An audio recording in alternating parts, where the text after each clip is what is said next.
back to the Name App Consulting YouTube channel to all our subscribers. And thank you for joining us to everyone who's here for the very first time. My name is Samantha, and I'm a career transition expert. Now, I focus on helping immigrants navigate in their career once they moved across to a new country.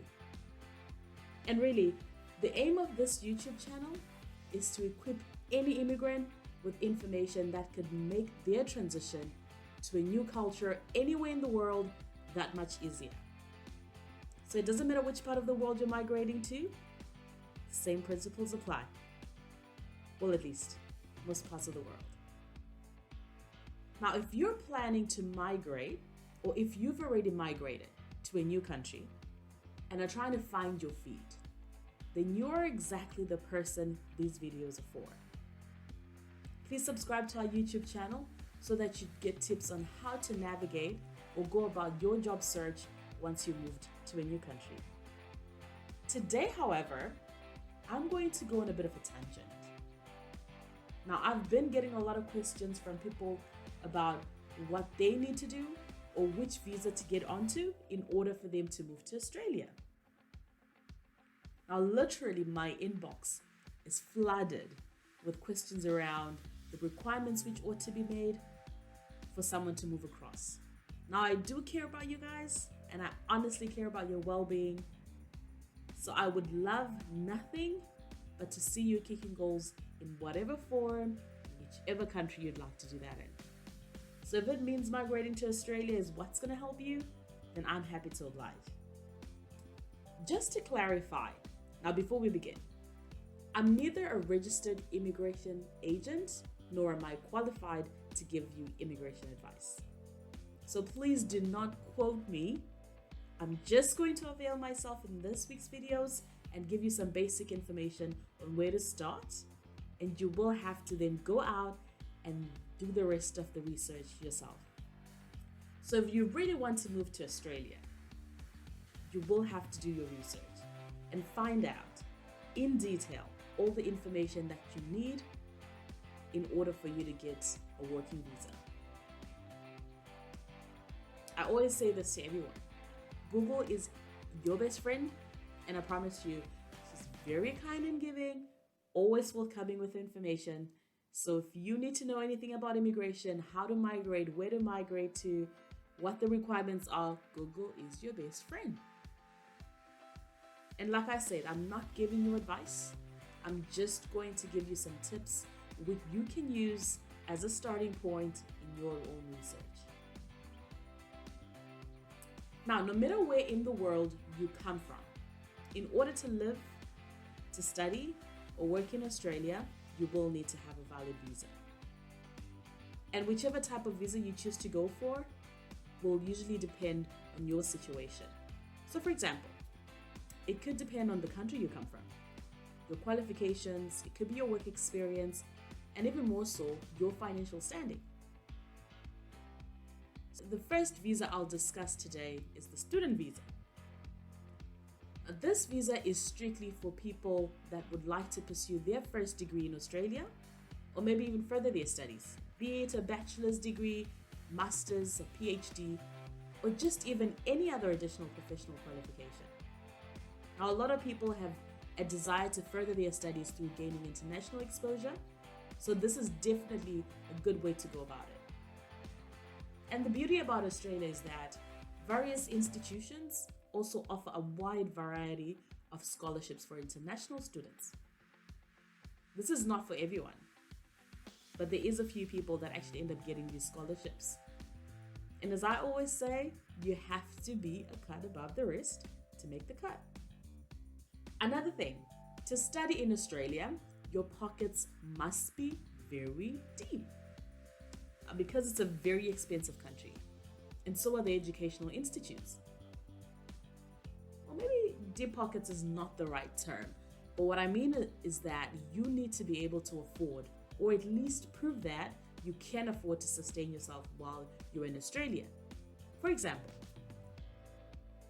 just for a first degree in a basic qualification such as a Bachelor of Arts in Business Administration, on average, will cost you 28,000 Australian dollars per year. And by the way, this is just an average of all the cheap universities. There's colleges and a whole lot of other institutes you could study, but you will need to do that research on your own.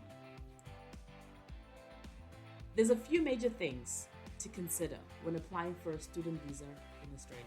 Now, the first thing, do you have the money to pay for the first year in advance? As I previously mentioned, to study in Australia, you need to make sure you can afford it. There is plenty of opportunities to work 20 hours a week as casual staff, but sometimes even that is not sustainable and maybe not even enough. The second thing, ask yourself if the program you want to study will convert your study visa into a work visa once you've completed your studies. I'll rephrase this. Is your program of choice a critical qualification that will enable you to pursue a career listed as a critical skill once you've completed your studies? Now, there's a lot of critical industries in Australia that still need workers. And these critical industries have a wide variety of options in terms of the type of work you can do. So if you study towards a profession that is a critical profession, you're highly likely to get a work visa once you've completed your studies. And if you study this profession in a critical location, that's even better. And I know some of you are asking, what is a critical location? Now, Australia has regional locations, and these are considered critical because they do not have enough workforce as people who usually move to Australia migrate to major cities. And examples of some of these basic critical skills with less competition will include something like nursing, social work, teaching children, electricians, mechanics, plumbers, joiners, cabinet makers, the list goes on.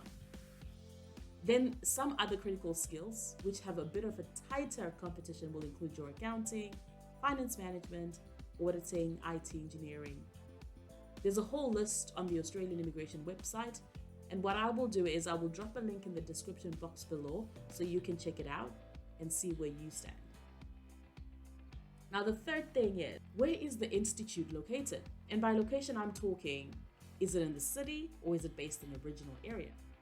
I mentioned earlier that Australia favors immigrants that express an interest to reside in regional areas. So make it your point to migrate to any regional location in Australia. Take an interest in the regional places. In some of these most beautiful parts of Australia, the tourist cities are in regional areas. So research regional Australia and find one location to make your home, or at least for the purpose of your studies. I'll also include a link of designated regional area postcodes in Australia in the description box below. The fourth thing, can you afford your upkeep in Australia? And by upkeep, I'm talking study material. For example, books, accommodation, food, transport, medical bills, entertainment. Accommodation in Australia is by far one of the most expensive things.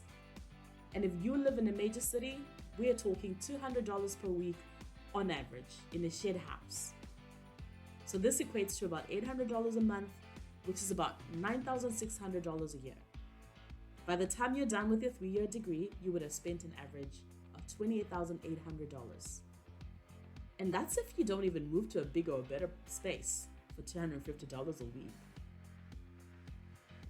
And at this point, we haven't even factored in medical bills, transport, books, food, entertainment, or any other costs you might incur. Opportunities to work 20 hours a week are there.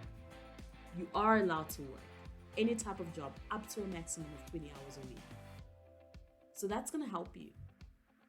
The good thing about Australia is that as much as it's an expensive continent, it also has high minimum wage rates.